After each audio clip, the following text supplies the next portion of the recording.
Okay ವೀಕ್ಷಕರೇ, ಈಗ ಸಮಯ ರಾತ್ರಿ 9 ಗಂಟೆ ಆಗಿದೆ. ನಾವು ಇಲ್ಲಿ ಸರಿಸುಮಾರು ಒಂದು 5-5:30 ಸುಮಾರಿಗೆ ಬಂದ್ವಿ.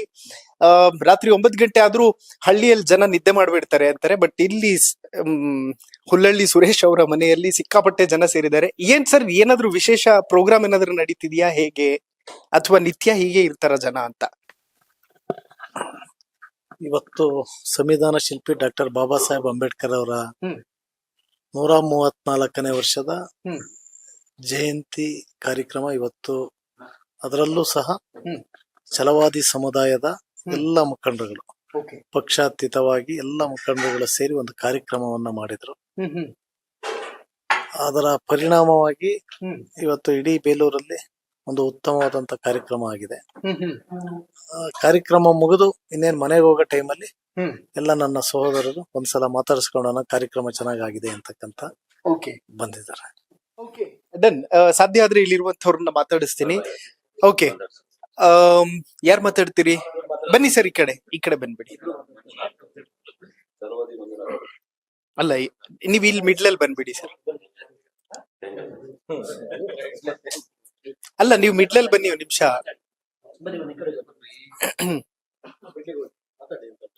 ಓಕೆ, ಏನ್ ಕಾರ್ಯಕ್ರಮ ಆಯ್ತು ಸರ್ ಇವತ್ತು? ಹೇಗೆ ಯಶಸ್ವಿ ಆಯ್ತಾ ಫುಲ್? ಖಂಡಿತವಾಗೂ ಬಾಬಾ ಸಾಹೇಬ್ ಡಾಕ್ಟರ್ BR ಅಂಬೇಡ್ಕರ್ ಅವರ 134ನೇ ವರ್ಷದ ತಾಲೂಕು ಮಟ್ಟದ ಒಂದು ಕಾರ್ಯಕ್ರಮ, ಅಂಬೇಡ್ಕರ್ ಜಯಂತಿ ತುಂಬಾ ಅರ್ಥಪೂರ್ಣವಾಗಿ ಒಂದು ಹಬ್ಬದ ರೀತಿಯಲ್ಲಿ ಈ ತಾಲೂಕೊಳಗೆ ಆಗಿದೆ. ನಿಮ್ ಶಾಸಕರು ದಲಿತ ಪರವಾಗಿ ನಿಲ್ತಾರ ಅಂತ? ಖಂಡಿತ 100% ನಿಲ್ತಾರೆ. ಅವರಿಗೆ ಯಾವುದೇ ಪಕ್ಷ ಇಲ್ಲ, ಮತ್ತೆ ಜಾತಿ ಇಲ್ಲ. ಜಾತ್ಯಾತೀತವಾದ ಒಂದು ಹೃದಯ ಶ್ರೀಮಂತಿಕೆ ಉಳ್ಳಂತ ಶಾಸಕರು ಈ ಕ್ಷೇತ್ರದ ನಮ್ಮ ಶಾಸಕರು.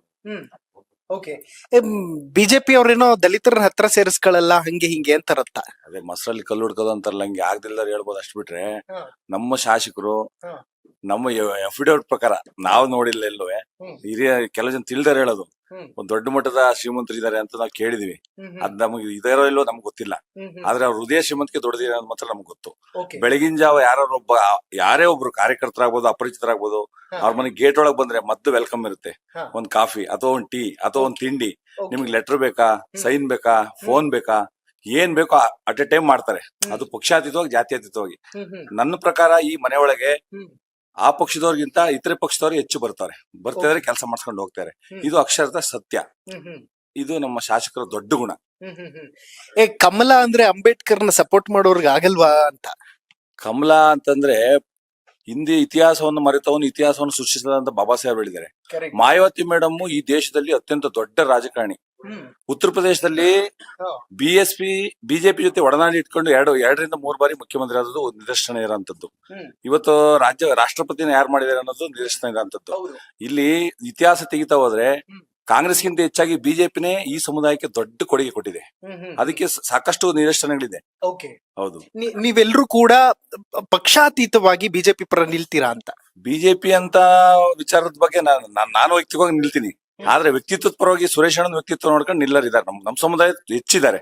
ಬಿಜೆಪಿ ಕಾಂಗ್ರೆಸ್ JDS ಅಂತಲ್ಲ. ನಮ್ಮ ಕಷ್ಟಕ್ಕೆ, ನಮ್ಮ ದುಃಖ ದುಮ್ಮಾನಗಳಿಗೆ ಯಾರು ಸ್ಪಂದಿಸ್ತಾರೆ ಅವರೇ ನಮ್ಮ ನಾಯಕರು. ಆ ನಾಯಕತ್ವದ ಗುಣ ನಮ್ಮ ನಾಯಕರಲ್ಲಿದೆ. HK ಸುರೇಶ್ ಅಣ್ಣರ ಹತ್ರ ಇದೆ, ಈ ಬೇಲೂರು ವಿಧಾನಸಭಾ ಕ್ಷೇತ್ರದ ಶಾಸಕರಲ್ಲಿದೆ. Okay, done. ಸೊ ಇನ್ನೊಂದಷ್ಟು ಜನ ಇದಾರೆ, ಮಾತಾಡಿಸ್ತಾ ಹೋಗೋಣ. ಓಕೆ, ನೀವು ಎಲ್ಲಿಂದ ಬಂದಿದ್ದು? ನಾವು ಬೊಂಬಡಿಹಳ್ಳಿಯಿಂದ. ಬೊಂಬಡಿಹಳ್ಳಿ ಅಂತ ಇದೆಯಾ? ಓಕೆ, ಹೇಗೆ ನಿಮ್ಮ ಶಾಸಕರು ಸ್ಪಂದಿಸ್ತಾರ ಬಂದ್ರೆ? ಸ್ಪಂದಿಸ್ತಾರೆ. ಏನಾದ್ರೂ ಸಮಸ್ಯೆ ಹೇಳ್ಕೊಂಡ್ ಬಂದ್ರೆ ಸರಿ ಆಗುತ್ತಾ? ಪರಿಹಾರ ಸಿಗುತ್ತದ? ಪರಿಹಾರ ಸಿಗುತ್ತೆ. ಏನಾದ್ರು ತಂದಿದ್ರೆ ಇಲ್ಲಿ ಅವಲನ್ನೇನು ನಮ್ ಕಾರ್ಯಕ್ರಮದ ಬಗ್ಗೆ ತಂದಿರ್ತೀವಿ, ಸ್ಪಂದಿಸಿದ್ರೆ. Okay, done. ಸೊ ಇಲ್ಲಿ ಇನ್ನೊಂದಷ್ಟು ಜನ ಇದಾರೆ. ಸೊ ಎಲ್ರು ಕೂಡ ಪಾಪ ಸಮಯ ಆದ್ರೂ ಕೂಡ ಭೇಟಿ ಮಾಡಿ ಮಾತಾಡ್ಸೋದಕ್ ಬಂದಿದ್ದಾರೆ. ಓಕೆ, ವೆಲ್ ವೀಕ್ಷಕರೇ, ನೋಡಿದ್ರಲ್ಲ. ನೋಡಿ, ಲಾಸ್ಟ್ ಅಲ್ಲಿ ಒಂದು ಕ್ಲೂ ಕೊಟ್ಟೆ ಬಿಟ್ರು. ಅತ್ಲಾಗಿ ಸರ್ಕಾರ ಇರೋದಿಲ್ಲ ಅನ್ನುವಂತ ಕ್ಲೂ ಕೊಟ್ರ ಏನು ಅಂತ ನನಗಂತೂ ಗೊತ್ತಿಲ್ಲ. ಅವರವರ ಭಾವಕ್ಕೆ, ಅವರವರ ಭಕ್ತಿಗೆ. ಎನಿವೇಸ್, ಇವತ್ತು ಬೇಲೂರು ವಿಧಾನಸಭಾ ಕ್ಷೇತ್ರವನ್ನ ಕವರ್ ಮಾಡುವಂತಹ ಒಂದು ಸಣ್ಣ ಪ್ರಯತ್ನ ನಮ್ದಾಗಿತ್ತು. ಏನೆಲ್ಲ ಕೆಲ್ಸಗಳಾಗಿದೆ ಅಂದ್ರೆ ತುಂಬಾ ಜನ ಅದೇ ಕೇಳ್ತಾ ಇದ್ದಿದ್ದು, ಏನ್ ಕೆಲ್ಸ ಆಗಿದೆ ಕ್ಷೇತ್ರಗಳೆಲ್ಲ, ಅದನ್ನ ಕೇಳಿ ಇದನ್ ಕೇಳಿ ಅಂತ. ಸೊ ಆ ನಿಟ್ಟಲ್ಲಿ ಒಂದು ಸಣ್ಣ ಪ್ರಯತ್ನ ಮಾಡಿದೀನಿ. ನೋಡ್ತಾ ಇರಿ ಹೆಲೋ ಹಿಂದೂ. ನಾನು ಸೈಯದ್ ಹಿದಾಯತ್, ಸೈನಿಂಗ್ ಆಫ್ ಬೇಲೂರಿನಿಂದ.